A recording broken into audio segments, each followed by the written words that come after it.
రాజేశ్వరికి అయితే పల్లవి master plan అయితే చెప్తూ ఉంటుందన్నమాట. ఇంకా పల్లవి రాజేశ్వరికి ఇలా చెప్తూ ఉంటుంది. ఒక ప్లాన్ చెప్తాను, అది నువ్వు చెయ్యని. రాజేశ్వరి అయితే సూపర్ ప్లాన్ అమ్మా అని చెప్తే, నేను ఎలా చేయాలో చెప్తాను, నువ్వు దాన్ని ఎలా చెప్పానో అలా చెయ్యి అమ్మా అని అయితే పల్లవి చెప్తుంది. ఇంకా అయిపోయాక అక్కడైతే శంకుస్థాపనకైతే అక్కడ పునాది వేయడానికి అయితే పూజ చేస్తూ ఉంటారనమాట. దేవ వాళ్ళు భరత్ వాళ్ళు అయితే అక్కడ ఉండగా ఇంకా సడన్గా టెంకాయ కొడుతూ ఉంటే ఆ కార్ శబ్దం వస్తుంది. అక్కడికి రాజేశ్వరి మరియు భరత్ అయితే వాళ్ళైతే వస్తారనమాట సడన్గా. వచ్చాక, మీకు మీ కుటుంబానికి సిగ్గు లేదా, 50 లక్షలు నా మొగుడి ఆస్తి మీరు ఎలా తీసుకుంటారు అని అడిగితే, ఇంకా ఎలా అంటే అలా తిడుతూ ఉంటారనమాట అవనిని రాజేశ్వరి తిడుతూ ఉంటే భరత్ దేవ ఒప్పుకోకుండా, నా భార్యనంటే బాగుండదు అని చెప్పి ఇంకా అంటూ ఉంటే పైకి వెళ్తాడనమాట. వెళ్ళగానే భరత్ అయితే ఒక్కసారిగా దేవాన్ని తోయేస్తాడనమాట, కింద పడిపోతాడు.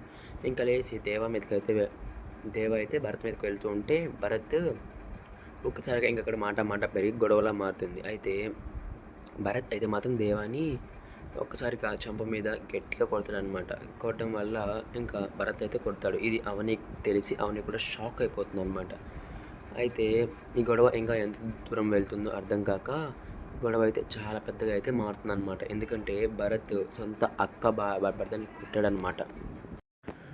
ఇంకా ఈ విషయం అవనికి తెలిసిందంటే మాత్రం భరత్ని మామూలుగా వదలదనమాట. ఇంకా తెలిసిందంటే మాత్రం చిన్న కోపంగా ఉన్నది సీరియల్లో.